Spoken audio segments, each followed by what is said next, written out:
بسم اللہ الرحمن الرحیم۔ حضرت زین العابدین کا اصلی نام علی بن حسین تھا۔ آپ کے والد حضرت حسین بن علی رضی اللہ تعالی عنہ تھے۔ آپ کی والدہ یزدگرد بادشاہ کی بیٹی تھی۔ آپ کی کنیت ابو الحسن، ابو محمد اور ابو عبداللہ بھی ہے۔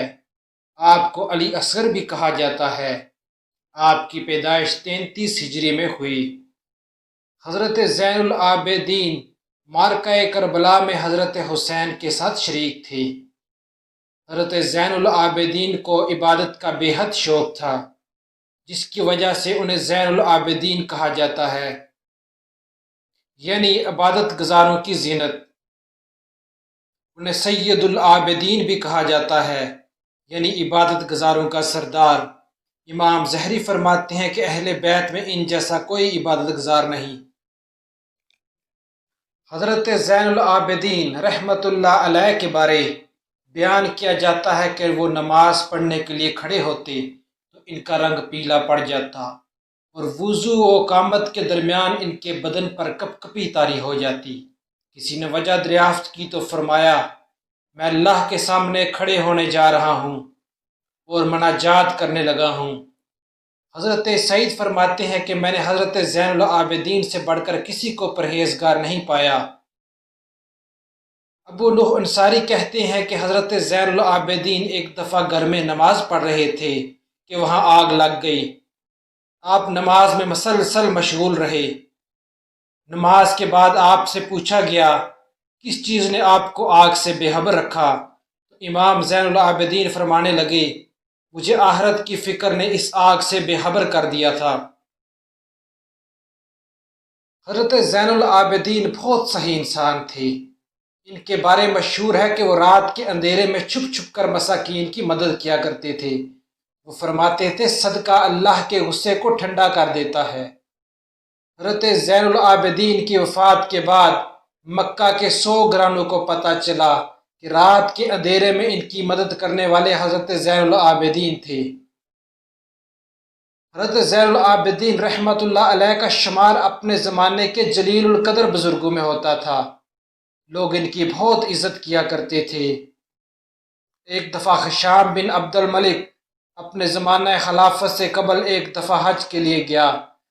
بیت اللہ شریف کے طواف کے دوران حجر اسود کو بوسہ دینے کا ارادہ کیا، لیکن ہجوم کی وجہ سے نہ دے سکا۔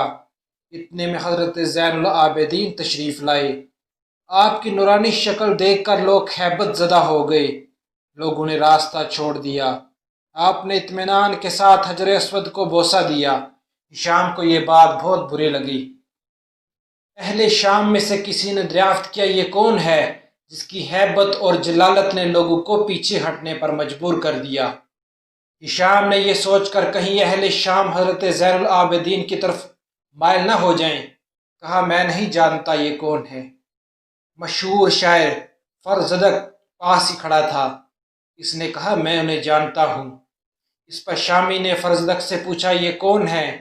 اس پر فرزدق نے کچھ اشعار کہے جن کا ترجمہ یہ ہے، یہ وہ شخص ہے جس کے چلنے کے بارے بطخہ، بیت اللہ اور حرم بھی جانتے ہیں۔ یہ حضرت فاطمہ کے فرزند ہیں، اگرچہ تم تجاہل سے کام لے رہے ہو، مگر ان کے جد امجد حضرت محمد صلی اللہ علیہ وآلہ وسلم کے ذریعے انبیاء کا سلسلہ ختم کیا گیا ہے۔ ہشام بن عبد الملک کو غصہ آیا۔ اس نے فرزدق کو قید کرنے کا حکم دیا۔ فرزدق کو مکہ اور مدینہ کے درمیان اسفان نامی جگہ پر قید کر دیا گیا۔ حضرت زین العابدین کو علم ہوا تو انہوں نے 12,000 درہم فرزدق کے پاس بھیجی اور کہا، اگر ہمارے پاس اور درہم ہوتے تو وہ بھی بھیج دیتے۔ فرزدق نے کہا، اے رسول اللہ کے بیٹے، میں نے جو کچھ کہا ہے اللہ اور اس کے رسول کے لیے کہا ہے، مجھ کو اس پر اجر نہیں چاہیے۔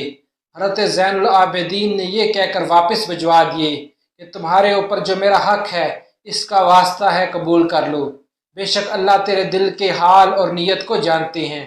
تب فرزدق نے قبول کیے۔ حضرت زین العابدین کی شادی فاطمہ بنت حسن اور زائدہ نامی خاتون سے ہوئی۔ آپ کے 6 صاحبزادے اور 2 صاحبزادیاں تھیں۔